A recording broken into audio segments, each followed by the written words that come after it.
Okay, we're going to get started right now. So good afternoon and welcome to today's webinar, Going One-to-One with Google for Education, First-Hand Experience with Apps and Chromebooks. Before I introduce today's speakers, I'd like to do two quick housekeeping items. One, this webinar is being recorded, and you will get a follow-up email by the end of the week with a link to the recording and a copy of the slides from today's presentation so that you can share with your colleagues or anyone who may have missed today's webinar. Also, we will have a Q&A session at the end of the webinar, so if you have any questions to ask during the webinar, please use the chat box or the Q&A box, which many of you have already been able to use to send those questions to me, and I will make sure to ask the speakers. So, without further ado, I'd like to introduce today's speakers. We have James Leonard of Google for Education, and we have Hank Thiele, Assistant Superintendent of Technology and Learning of Maine Township School District 207. So we're going to start with James first. So James, you're good to go. Hi, everyone. Thanks again. My name is James Leonard. I'm on the Google for Education team based out of Mountain View, California. And I'll start with my piece and just bop over to the agenda for the next 15 minutes or so. So as mentioned, just from a housekeeping perspective, feel free to chat your questions in to the chat bar or the question and answer bar, and we'll address those at the end. So my portion of the webinar before passing over to Hank is going to cover a couple of things. The first is we're going to just take a very high-level view at Google's vision for education, really centering around open technology to improve learning. We'll then look at the Google for Education offering, including the platform of Google Apps for Education, devices, including Chromebooks and tablets with Google Play for Education, and content as well. And then, as mentioned, I'll pass it over to Hank, and then at the very end, we'll wind up with some questions and answers. So I want to start off with this number, 60%. And we think about this number a lot on our team here at Google, but what is this 60%? So 60% is the percentage of students currently in school today whose future careers do not exist yet. So if you think about it, many of the technology roles that you have if you're a district technology administrator or that I have at Google didn't exist when we were in school. The Google for Education program manager role that I have currently didn't exist 2 years ago, let alone 15 years ago when I was back in high school. There were no Google for Education program managers, there weren't Chromebooks, there weren't even tablets with Google Play for Education. And it isn't just technology roles. Many of the technology roles have changed dramatically, but it's also roles out there in the real world as well. And the way that we research, collaborate, and disseminate information has changed dramatically and will continue to change, not only in an education setting, but also in the working world. And so conventional thinking on education is no longer enough. And that does need to change as well. So what we really focus on our team is teaching kids the tools needed to be successful, how to collaborate, how to research, how to organize information, how to formulate an argument, etc. And we can connect today's in ways that we never thought possible. The first picture in the upper left is from one of our Google schools, Fort Sam Houston in Texas. It's a heavily military population, and they actually went and chose Google Apps as their platform and Chromebooks as the device to reach that platform, because what it did was it enabled their parents to stay connected to their students' work, even if they were deployed overseas. But that's not just it in terms of Google Apps. We can also bring technology into education by involving different stakeholders. And that picture just next to it in the top right shows how you can use Google Plus Hangouts to bring experts into the room, maybe a political figure to speak at a government class. And then you might recognize the painting in the lower left. This is George Seurat's Sunday at La Grande Jatte, which is typically housed in the Art Institute of Chicago. And like most students out there across the nation, I've never been to the Art Institute to see this. But with the web, we all can, and with something called the Google Art Project. Google has taken high-resolution photos of paintings like Seurat's and put them into the Google Art Project. And you can actually zoom in on the individual pointillism used in this painting, for example. And as a student, this would have never been possible 5 years. But now I can access this on my mobile, I can access it on a tablet, I can access it on a Chromebook or at a PC at home. That's really the power of the web. And finally, last but not least, I know it's summer, but I know we've also, not all of us have the liberty to pick up and travel to the Galapagos Islands. But with using something like Google Maps Treks, you can actually take an underwater tour of the Galapagos and learn more about the really unique ecosystem there. And so with this technology that enables us to do these amazing things, this is our main philosophy on the Google for Education team, and it's all about providing open technology to improve learning for everyone, everywhere. Google's mission as a whole for our company is to organize the world's information and make it universally accessible and useful, and education is a key core part of that mission.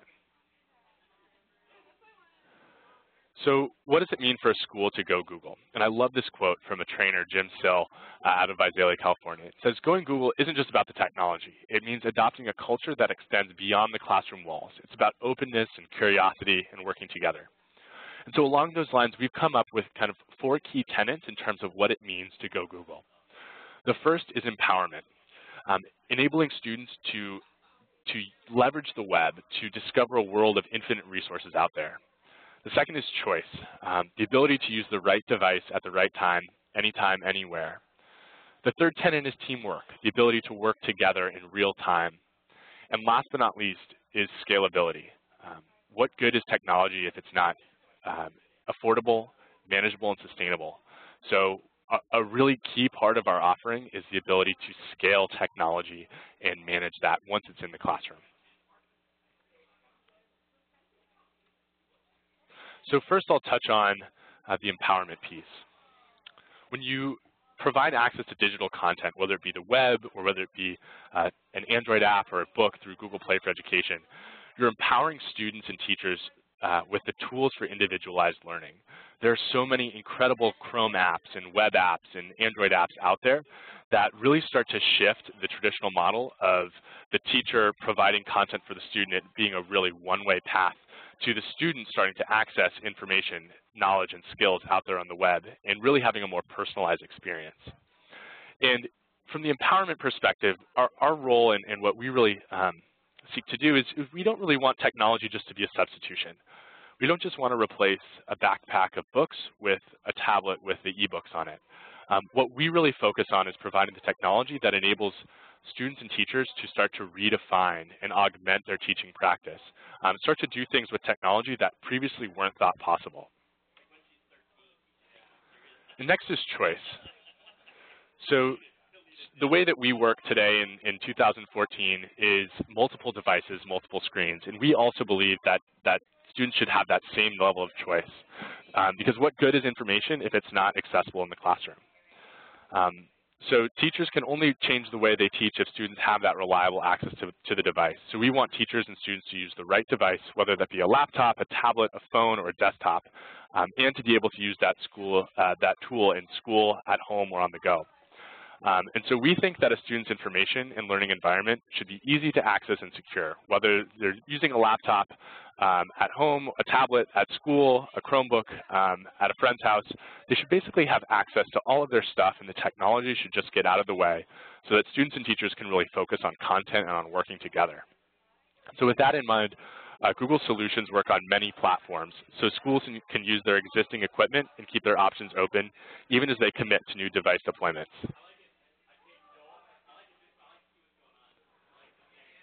And then the next key component is teamwork, and that's really one of the magic moments here. Going Google is really about teamwork. Teachers say that being able to use Google Apps and work together in real time is the most profound change in the way that they teach and the way students learn. Collaboration really fosters teamwork, problem solving, and organization, and those are kind of circling back to those key skills in the modern world. And one way is with Google Docs, where multiple students can be working on a doc at the same time. And this makes real work more like life work. Students at all grade levels are thinking, who has access to edit the work, who's publishing, who's researching, all of these really important conversations that they're going to be having in college and beyond. And they can do this from any time, anywhere. And last but not least is the scale aspect. And I'm sure Hank can talk more about this as well. But finally, going Google is really about scale. Having the technology in the classroom that's affordable and easy to manage. And really, in a practical sense, for schools' budget, the price of the device does matter. So what we really focus on is providing low-cost solutions that give students that access and give more districts the opportunity to go Google. So we make devices that are quick and easy to set up and manage. With Google Apps as the backbone and the foundation, it's easy to manage 10 or 10,000 Chromebooks or Android tablets with our administrative tools. You can set up an entire classroom of tablets and Chromebooks in just minutes. And because the devices themselves are easy to use and simple and intuitive, students get started with them quickly, and there's really no need to go around troubleshooting for specific devices. So what does this all mean? The key tenets really relate to the Google for Education offering, and that offering is really around platform, devices, and content. So the core platform is Google Apps for Education, which includes things like Docs, Drive, Gmail, Sites, and soon to be Classroom, which I can talk about a little bit more as well. The devices, which include Chromebooks, there are a number of Chromebooks out of the market, and Android tablets with Google Play for Education. And finally, the content piece, which is not only on the web with the Chrome Web Store, but also with Android apps and books and YouTube videos in Play for Education as well. So first, just a quick note about the platform. So first, we offer schools a free suite of services called Google Apps for Education. As mentioned, this is Gmail as your email provider, productivity tools like Docs, spreadsheets, and presentations.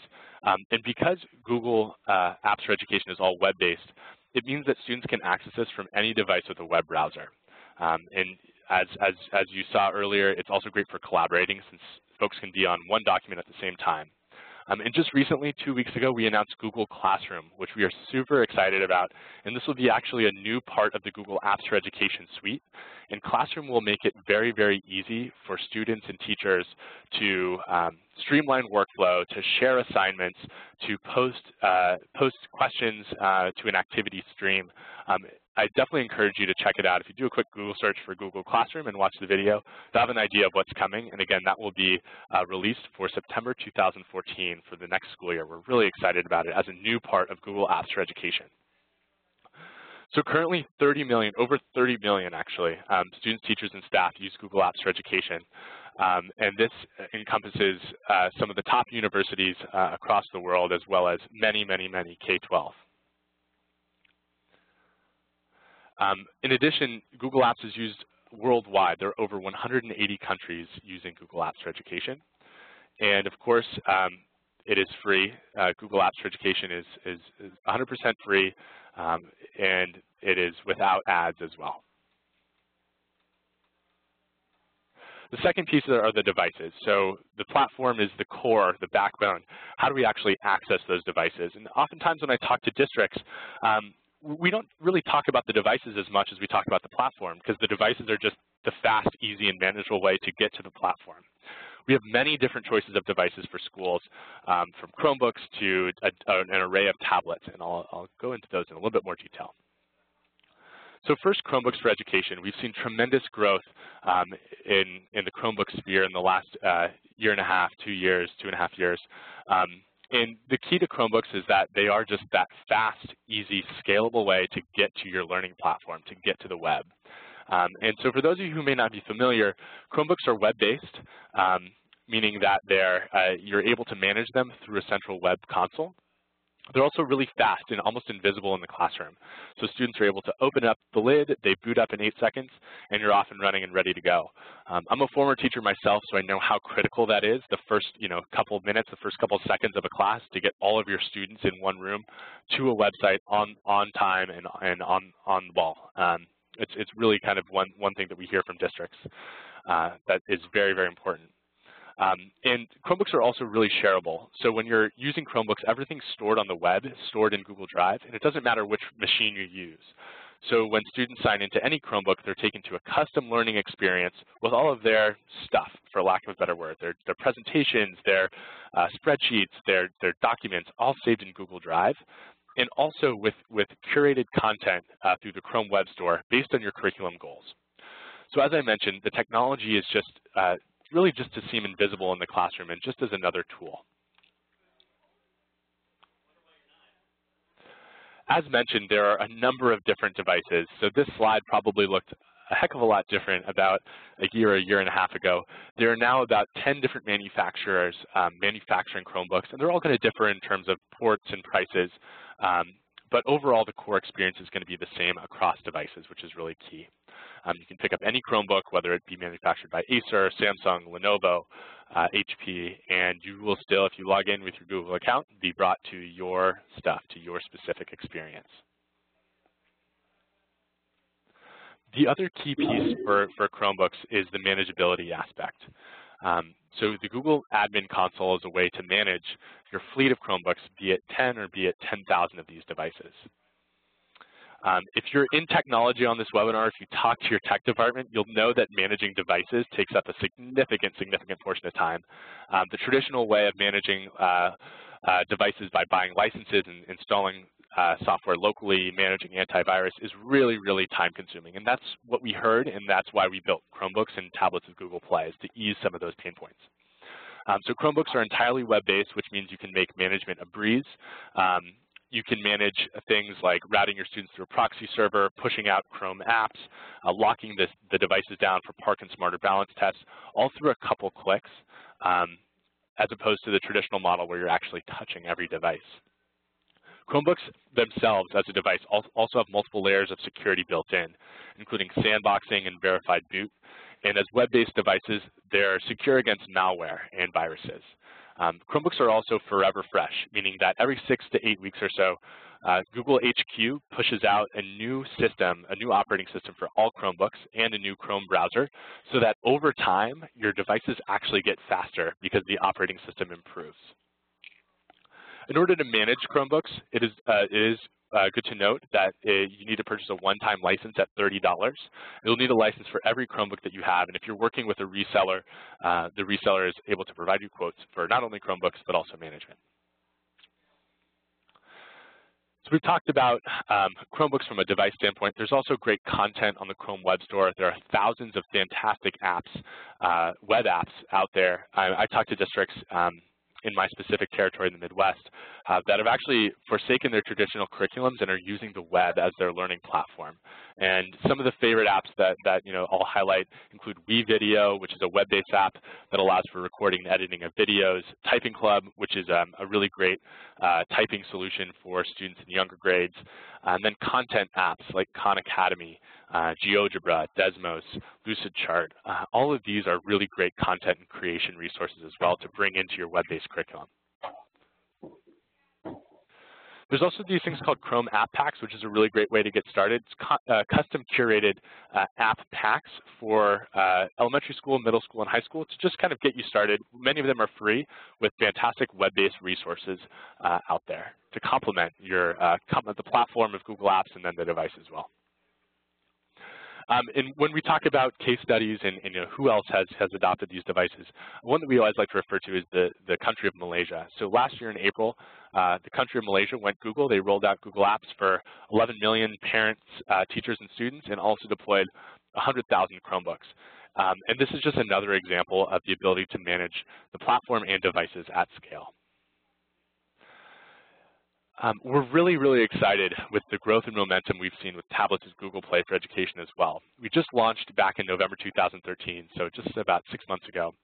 And what tablets with Google Play for Education allows us to do is really have a tablet, a mobile solution that makes it easy to deploy, discover, and deliver content.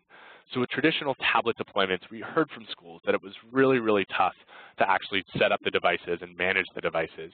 It was really tough to discover great content amidst the sea of apps in an app store. And then also when teachers had a specific curriculum goal, it was really tough to actually get that app to students that next day. And so the program of Google Play is all centered around kind of those 3 Ds, the easy deployment, the easy discovery, and then the delivery of those apps.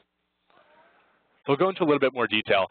In the same way that Chromebooks, there's a variety of different manufacturers. There are also a variety of different Android tablet manufacturers as well. So we're offering now the Nexus 7, the Samsung Galaxy Tab for Education, which is currently shipping, the Asus Transformer shipping in the next couple of weeks, and the HP 8 Slate as well, which is also shipping. For consumers, this is really important. For education, it's really important because you have choice. You're not waiting once a year for one specific device to come out, and that's your only option. You have choice to see what works best for your ecosystem. With Google Play for Education, you also get access to the Google Play for Education site, which is where, as an administrator, as a teacher, you're able to deploy and deliver content to your students and to those tablets. So along the lines of setup and deployment, deploying these devices is really easy, and you can actually set up a full classroom in just minutes.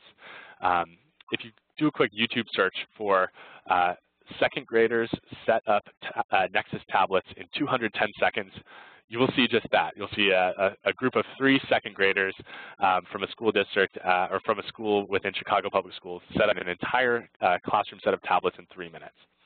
And what you're able to do is use the NFC provisioning to do just that, to set policies for one admin tablet and then bump that against the rest of the fleet and set up an entire tablet, a classroom set of tablets in just a couple minutes. So what ultimately this means is that your IT department doesn't have to spend time struggling with the hardware, that the hardware just kind of gets out of the way, that the settings are taken care of, and that you can really focus on the teaching and learning associated with these devices. And with Google Play for Education, having a device, of course, isn't enough. You also need the strong content background. And so there are over 1 million apps in Google Play. And then there's also a special curated store called Google Play for Education. Google Play for Education makes it really easy to search for apps that are great for the classroom because they've actually been vetted and approved by other educators. So we worked very closely with Q, the Computer Using Educators group, to vet and approve all the apps within Google Play for Education. And so when you find an app that you want to deploy, you're actually able to share that app with a group of students or with an individual student in the same way you'd share a Google Doc, and automatically that app is downloaded on that student's tablet. You're also able to differentiate. So if you're teaching a physics lesson, maybe NASA Space Cadets is the best way to reach a specific subset of student. But maybe an app called Cat Physics is a way to reach the animal lovers in your class, and so on and so forth. So really the key here is providing the flexibility for teachers to differentiate and, again, make the technology get out of the way so teachers can make those technology decisions based on their curriculum goals. In addition, when you're finding content in Google Play, it's really easy, and then you're also able to push that content out, purchase via a PO, so you can upload a PO into the system and purchase against the PO balance. Then you're also able to reassign apps when a student no longer needs them. So if you have a group of 5th graders moving on to middle school, you can actually pull app licenses back and reassign them to a new set of 5th graders coming in. You're also able to uninstall apps remotely and easily share licenses with other teachers.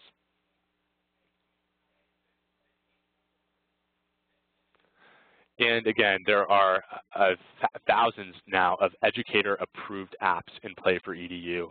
I'll shoot a great deck, a public slide deck, into the chat at the end of here that has a link to 75 of the top apps in Google Play for Education. And in addition to the great apps in Google Play for Education, as I mentioned, you're also able to access the over 1 million apps in the broader Google Play store. So you really have a wealth of content to draw from.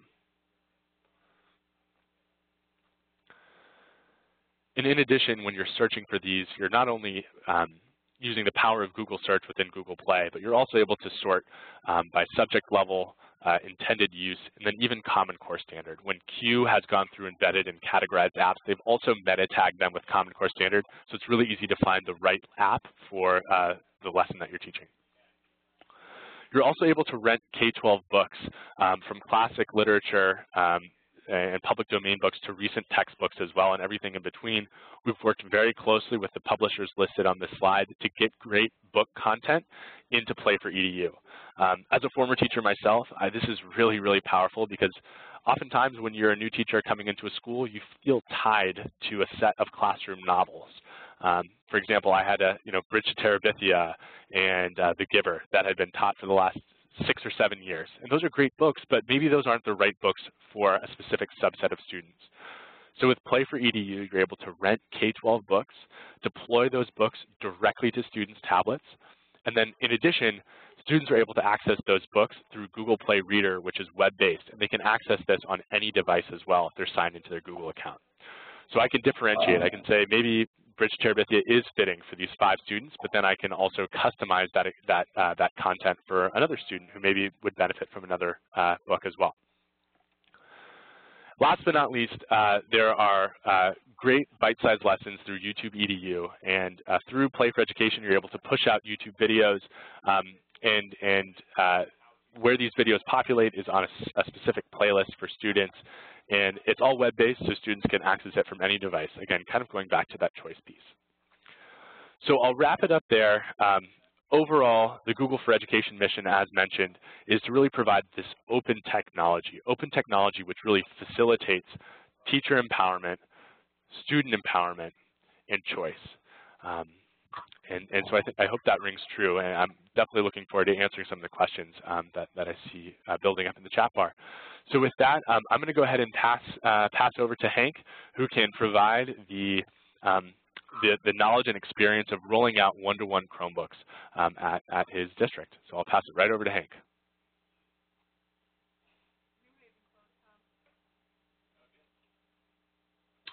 Hi, everybody.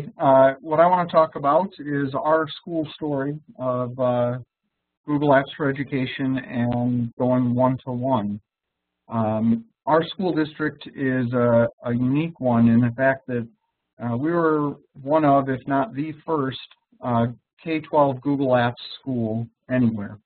You can see the graph there of Google Apps getting its start in the bottom left-hand corner.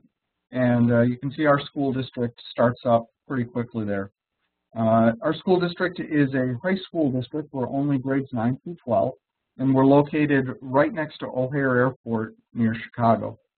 You can see in the top right-hand picture there, our school district boundaries, and in the bottom corner of that picture is O'Hare Airport. So that's where we fall. We have three buildings in our high school, 3 schools, and they range from about 2,000 to 2,600 students.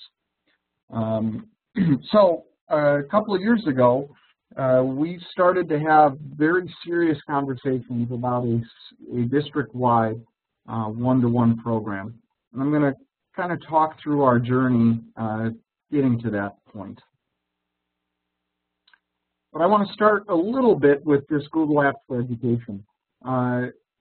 Being a Google Apps school since 2007 has provided our district quite a few benefits, both in the area of cost, as you can see there, and in the areas of learning. I can strongly say that what happens in our school district wouldn't be the same without the Google tools here. Our classrooms and our meeting rooms and our boardroom is much more collaborative and real-time due to having these tools and the flexibility for communication and collaboration at our disposal whenever we need them. So about 18 months ago, we finally decided that we were going to fully move to one-to-one. And this is the overall view of what happened. There's a couple of links there. One that'll take you, the top one will take you to our webpage that talks about going one-to-one in our school district, and the other one talks about the FAQs, which I'll talk about in a second. I'll go through the whole process in a second, but the quick overview is, you know, we're phased in about 4,000 students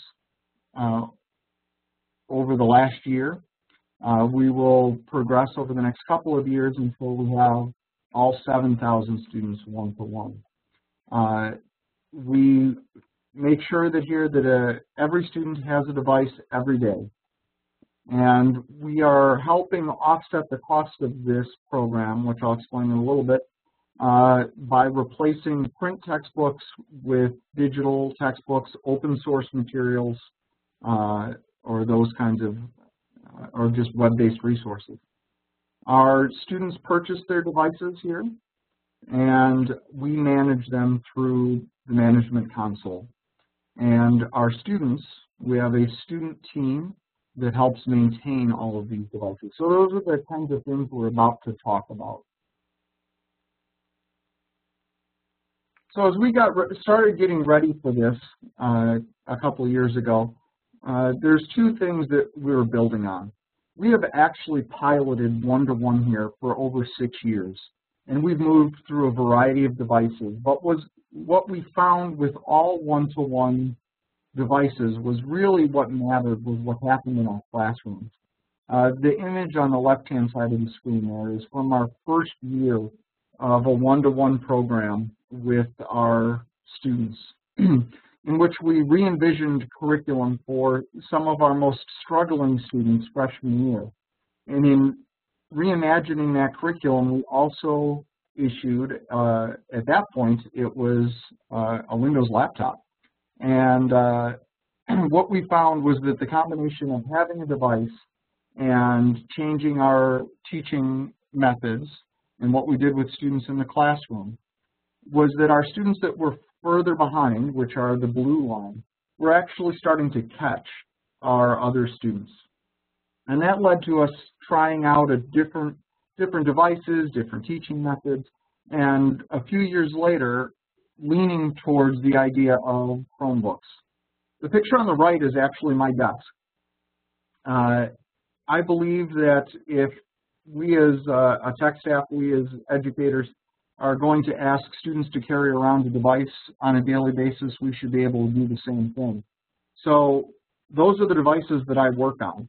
I have a Chromebox at my desk, I carry a couple of Chromebooks around, and I can seamlessly move between any of those devices because of the nature of Chrome. No matter what Chrome device you sign into, it's the exact same experience. All of your apps come down, all of your docs are available, all your bookmarks. So that gets important in a little bit for how I talk about how we move through this. But if I'm able to kind of work with technology across a district of our size, living in Chrome, I was confident that our students could do the same thing as well. Part of also being prepared to respond was finding out what questions were going to be out there. So as soon as we announced that we were going to go one-to-one, we put out a web page using Google Moderator, which allows people to submit questions and for other people to vote up those questions, to say, yeah, I have that question as well. So as you can see there, we put out this web page. We had 192 people that had submitted 136 different questions, and the public had cast over 1,000 votes raising those questions up. And then what we promised as a team last year was that we would look at every single one of those questions and come up with a response. And some of those questions were rather difficult, but they were all good questions. And what this really helped us to do was to be prepared to respond, as I just said. And what it allowed us to do was to develop some really important resources for our families. One is that FAQ document I referenced earlier. That is a 16-page document categorized by those topics, if you see on the left-hand side of the screen, where we answered in detail every question that came up. This was really essential to put out there on the website so that parents and the community and students could get to it. And then we used that in preparing our presentations like the one that's in the bottom right-hand corner. We ran open meetings for all of our students and parents. We saw over 1,500 families last spring getting ready to go live. And what was cool about those meetings was that through the moderator, we knew what people's concerns were. So we were able to target their concerns in those face-to-face meetings. And in all of those meetings that we had dozens of them, for students, for parents, for our staff. The moderator had prepared us greatly in that not a single question came up in any of those meetings that hadn't already been asked online, where we had had time to prepare to respond to what people's concerns were, and to really make sure that our program was addressing the concerns of all of our constituents. We also, spring of last year, really focused a great deal on teacher readiness. So obviously we had a good leg up going with Chromebooks because we had 6 years of Google Apps for Education in place. But even though we had that, we still ran 4 1 to 2 hour sessions on one-to-one. We also have, for the last several years, offered summer academies, both to our staff and to teachers who want to just come and participate in those. So we had teachers that took week-long courses on building a collaborative classroom using Google Apps for Education. We also have strong staffing with coaches in departments and coaches at the school level to help teachers with any questions that arise. And we have over 17 apps certified education trainers in our school district alone, where we have trained up the capacity of our staff to lead in this area. One of the coolest things that we also have is the Chromebook Depot, which I'll explain a little bit more in a second. That's where people can go get help on their Chromebooks. And at the start of the year, last spring, over the summer, and at the start of the year, we really focused on the SAMR model, which James mentioned earlier, where you really focus on substitution and allow teachers to move towards redefining how they teach now that they have a one-to-one device. And then we sent out this document that's at the bottom. If you search for it online, you can probably find it, or shoot me a note, and I'll post a link here in the chat at the end, which are our tips and tricks for our staff on going one-to-one. So we talked a lot about that. We also prepared our students. We helped them at purchase, get them set up, as you see in the picture off to the right there. We have a lot of online resources that you can access from our webpage. On the first day of school, we went through a program to get our students up and running, to give them the tips and tricks that they needed for the year. And then the Chromebook Depot is staffed by our student tech geniuses, which are a group of about 40 or so students per building that volunteer or work in a work program in our school, helping students and staff with any technology questions they have and repairing any Chromebooks that break or have problems or those kinds of things. And then one of the great advantages here is that even though we're a high school district, all 3 of our sending school districts also use Google Apps for Education. So our freshmen are showing up already knowing how to use the tools. Over the last summer, we got all the devices ready. We unpacked them. We updated them and enrolled them. And then repacked them because our students then bought them. They paid for them, and now they own that device and can take it with them wherever they go. And then at the beginning of the year, we do book sales where students typically come by and get a whole bunch of books. Last year, they got quite a few less physical books because a lot of them were virtual or free online resources that we moved to. So those are some images of students and parents coming by. They would pick up their device, and our student tech geniuses would get them up and running, and they'd be on their way after just a few minutes. And then after that, as I've talked to my staff and students about this over the course of this last year, I keep hearing about people jumping in, just giving it a shot, trying new things, doing things more virtual and collaborative now that they can count on this tool being ready. The fact that a Chromebook starts up in less than 10 seconds and can be up and going really changes the dynamic of how it works in a classroom.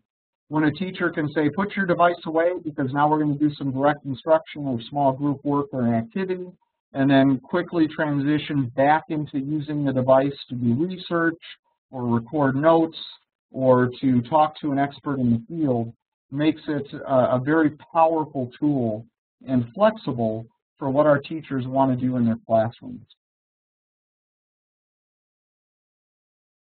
Finally, at the end of the year here, what we're doing is now gathering feedback to get better ourselves. So we're doing a couple of things at the end of the year, sending out surveys to our parents, students, and staff.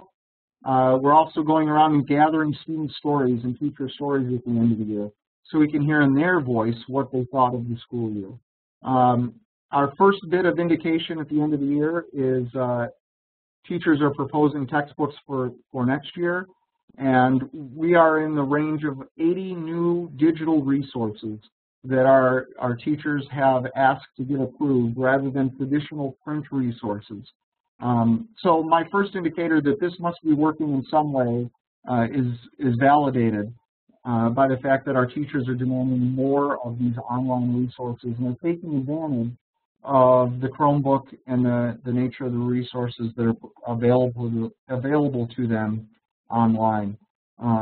As I go through classrooms, I see teachers using quite a few of the web apps that James mentioned earlier, things like I was in a classroom and I saw GeoGebra in use last week, tools like WeVideo, and then of course all of the native Google apps that our staff and students reach for just naturally. So it's been a great tool for us. It isn't going to be the thing that necessarily changes or fixes education. It's a resource for your teachers to do great things with. Ultimately, it still comes back to great teachers doing great things in the classroom, but I love that they have this tool in the toolbox when they go to do that. So that's all I have. I think both James and I are going to stick around here for a little bit and answer questions that have come in and others that will. I believe Liz as well may have some for us going forward. So thanks for your time. Okay, yes. Bunch of questions coming in, so give me a second as okay. This is a question to Hank. How do you deal with equity issue with students having to purchase their own device? Sure. If a student is on fee waivers, so they qualify for free or reduced lunch, we provide the device for them.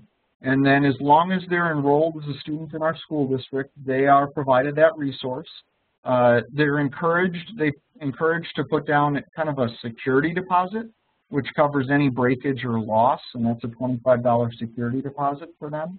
But then after that, there's no cost, and that's optional.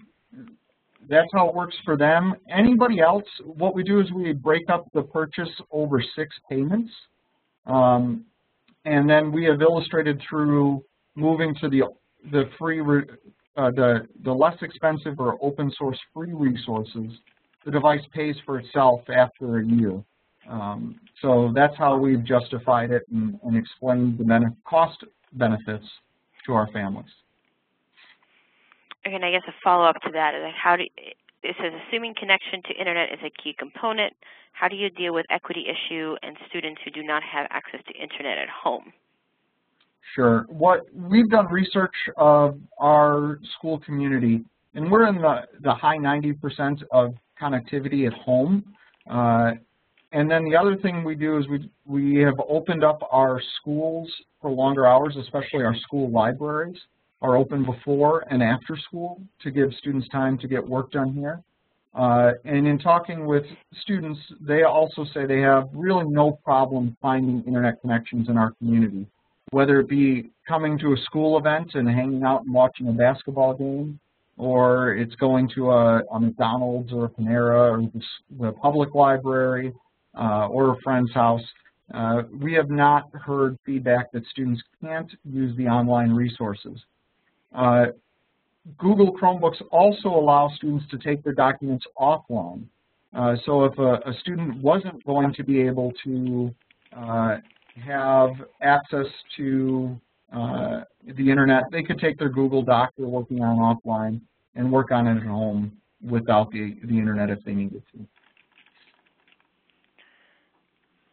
Okay, and another kind of question for you, sorry. Where is it?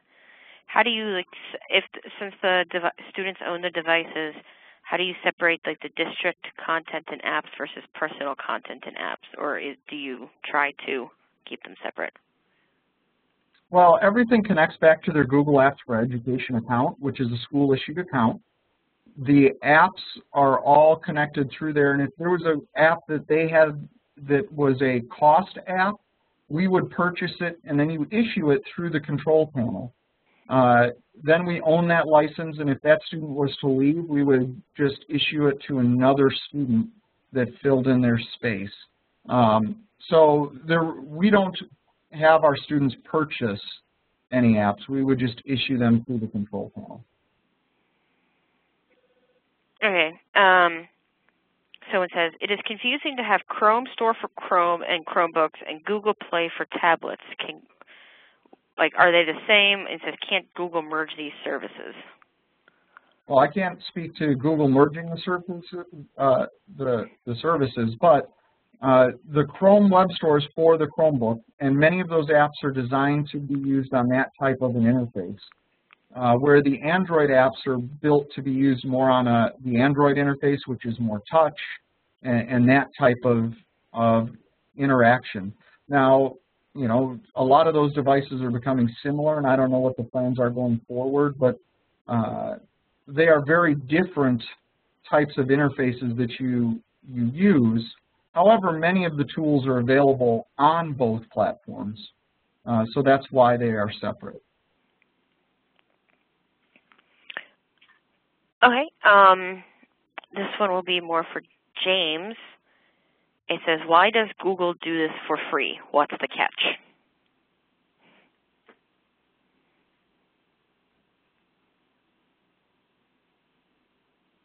Hello?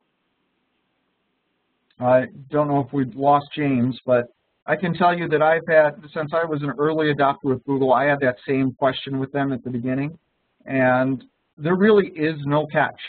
You sign an agreement with them that it will be free. Google has said that it will continue to be free. You have to remember, Google's foundation is with Stanford University and a doctoral research study. The people that form Google value the U.S. education system and education worldwide. They do this as a way to give back to schools. And there really are no strings attached. As you saw from our cost-benefit analysis that I had up there at the very beginning, we're into 7 years of cost savings for using a far superior tool to what we had before. So if you're looking for a catch, there really isn't one. Okay, how do you handle situations where students have forgotten their devices or their device breaks or has problems? Sure, and that was something I kind of skimmed over, but I'll go into a little more in detail. We have in each one of the schools a place called the Chrome Depot, and it's located near our library, which is central in the building. And what a student does is stops by Chrome Depot with either a device that isn't charged or isn't working, and we issue them a loaner. So they can, in 30 seconds or less, stop by, drop off the machine that isn't working, and then are able to pick up one that does. And then they're on their way, and they swing back by later and pick up their original device. So that Chrome Depot is central. That student-run help desk is central to them working. And I see why James wasn't able to talk, because I didn't give him the microphone. So I'm going to pass it back to James, and I'll let him talk about why Google does this for schools here.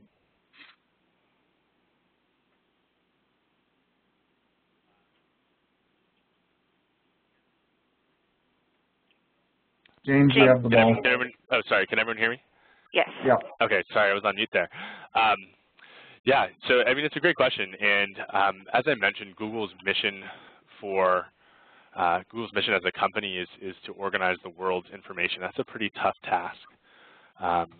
And really what we've identified education as is a really unique ability to use Google's scale and reach to make learning more efficient, to provide access to the world's worth of information, and to make it affordable and easy to do so. I mean, what we've kind of recognized is that the world, as we know it, is really changing, and the jobs are changing. The skills that students are going to need in the 21st century, heck, we're already 14% of the way through the 21st century. All this is changing pretty dramatically, and if we can help enable teachers and students to practice those 21st century skills, to bring in and analyze the world's information, then we're all going to be better off going forward.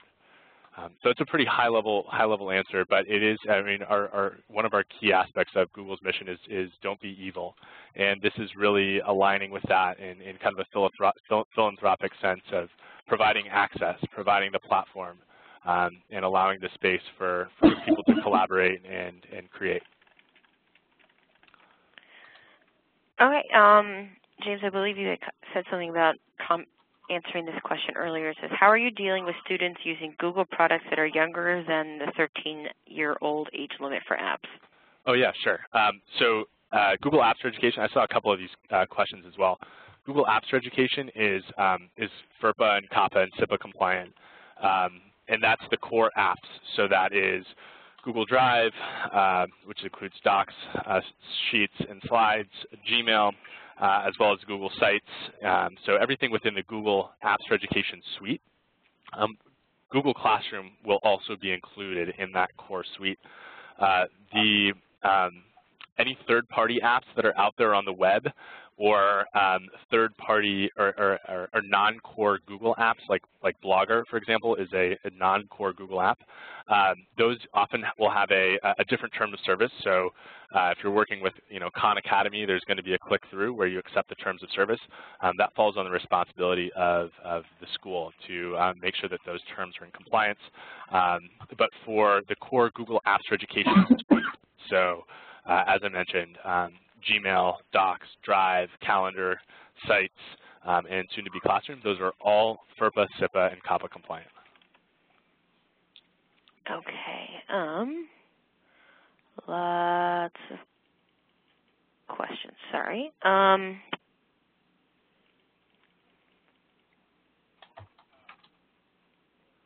It says, how many tablets did your school purchase? If every kid has a Chromebook, what would the tablets be used for? And I think that one's more for Hank. And you don't have to switch back and forth. Yeah, I got it. Yeah. I think James was just on mute. Yeah, I was on mute. We only have tablets in place where that is the interface that a student needs because of likely an IEP or some kind of a 504. Otherwise, the Chromebook is our baseline device. That is the device that every student is required to have and use. Right now in grades 9 through 10, and then we'll add a grade level over the next 2 years. Many students do bring in a tablet device, but that is like a BYOD on top of the Chromebook program. So tablets aren't in use as greatly in our school district as the Chromebooks are. All right. I think this is kind of like mostly probably for James. Hank can weigh in as well. It says, going forward, what is your view on tablets versus Chromebooks? Or do you think the technology will merge soon, like touch versus keyboard? Yeah, I think it's really interesting. I think already you're seeing really interesting devices from a form factor standpoint come into play. There are several touchscreen Chromebooks. There are Android tablets with detachable keyboards. And so you're starting to see this kind of blending of form factors. I think what we tend to focus on is more of on the platform, so that the form factor doesn't matter as much, and the skills related to the platform. So how are you fostering collaboration and communication and critical thinking within the context of Google Apps, whether that's on a tablet, whether that's on a Chromebook? The devices are going to be constantly changing. The devices are going to look completely different in 2 years or 5 years than they do today.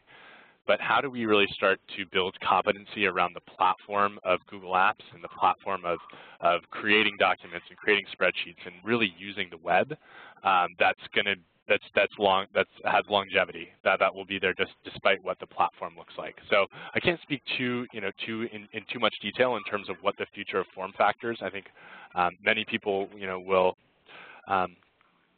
predict one thing or predict another. I can't really comment too much on that. But what I do say is, like, from a school perspective, what we found is if folks are focusing on the platform and the skills, the rest kind of falls into place no matter what the device is. Okay. So is, what are other schools doing about the age limit with some of the other apps? We are going Chromebook in our 15 elementary schools and have teachers looking to use Google Plus and Hangouts possibly. I can comment on that. So Google Plus and Hangouts is a consumer. It is not part of the core Apps for Education suite, which means that there is a consumer terms of service, and so therefore it doesn't fall into the buckets of the FERPA, COPPA, and SIPA compliance that the rest of the Google Apps for Education suite provides. However, we are now really finally glad that we are able to talk about Google Classroom, which is going to be a core part of the Apps for Education suite, FERPA, COPPA compliant, and will be a way for teachers and students to communicate via a class work stream, and will also be a way for teachers and students to easily turn in and assign assignments as well. So in many situations, folks at districts have turned Google Plus on for their teachers, and it's an incredible way to engage in the professional learning communities out there. And then Classroom will be that unified part of Apps for Education that really facilitates all the workflows with Google Drive, and then also enables additional communication between students and teachers. And if you haven't yet checked it out, definitely head on over to google.com/edu/classroom and give it a quick look and watch. There's a great video there as well. Okay, great. Yeah, people were asking about that link, so that's good that you shared it. Then there it says, I have a question about Chrome Web Store versus Google Play, and I think people are still a little bit confused. It says, our district is looking at doing Chromebooks for all students next year, but teachers and 12th graders will have laptops with Google Play. How can we share activities if they don't have the same app availability? So just to clarify that, so laptops wouldn't necessarily have Google Play. Remember, Google Play for Education and Google Play is Android-based. Android is a mobile operating system that runs on Android phones or Android tablets. Android tablets with Google Play for Education are a specific subset of Android tablets that work from the hardware specifications and the software specifications with Google Play for Education, which is all Android focused. And then Chromebooks operate all on the web, so you're using the Chrome Web Store, which is all web-based. So these are web-based applications or websites that are out there on the open web and able to be accessed from Chromebooks. Okay, and just one last question. And Hank, you can answer from your experience, and I think James, you can answer just because it would be interesting to see what your thought on it is. What setbacks or barriers did you have to overcome in order to make the program work? That's actually the coolest part of the whole story, is that my teachers just keep telling me it just worked. It's so simple, the device is so simple, the connection back into Google Apps is so strong. There was very few problems at all.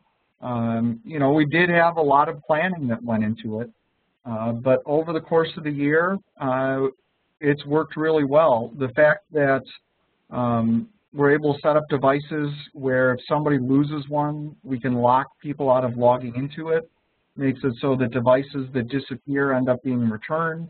So we've had very little theft or loss. We've had breakage. We've had about 6% of all of our devices have something go wrong with them. But then our students, we had that team of students in place to make those repairs and get them back. Our kids can turn a screen around in under 3 minutes if somebody breaks the screen. So it's been a very successful program in our first year, and there's little tweaks, and there's always professional learning activities to share the good things that are going on in our classrooms.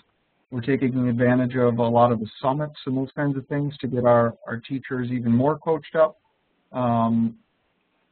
However, over the course of the year, it has just worked. It's been very simple, and our teachers and students have taken a great advantage of it. Okay, great. Sorry. I was going to say, James, what is your thoughts on that as well? Yeah, I would say, you know, the major challenges is that when I talk to districts and work with districts, isn't about the devices. As Hank mentioned, the devices just work. It's more on the change management front. How do we really start to change the culture, the pedagogy of the school? How do we get administrators on board? How do we cultivate a vision? How do we chart forward? Those are the bigger questions, right? How do we really align our curriculum goals to make sure that these devices don't just sit in the back of the classroom? Like, those are the big questions that that we need to be asking. And when we work with districts that aren't asking those questions and aren't making those really high-level changes, that's kind of where we see some hiccups. Okay, great. There's still a whole bunch of questions coming in, so James and Hank, I'm going to send you. Yeah, I was going to say, I'm going to send you all the questions that have been coming in, so if you guys want to respond to them, you can do so. Because honestly, I think we would be here for at least 2 or 3 more hours otherwise. But thank you again, guys, for attending today's webinar. As I said during the beginning, in case any of you missed it, today's webinar is being recorded, and I will be sending an email to everyone who attended the webinar today with a copy of the slides from today's presentation, and you'll also get a link to the recording of today's presentation. So no worries, you will all get a copy of this webinar. Thank you again for attending, and we hope that you join us on another webinar sometime soon. So have a great day.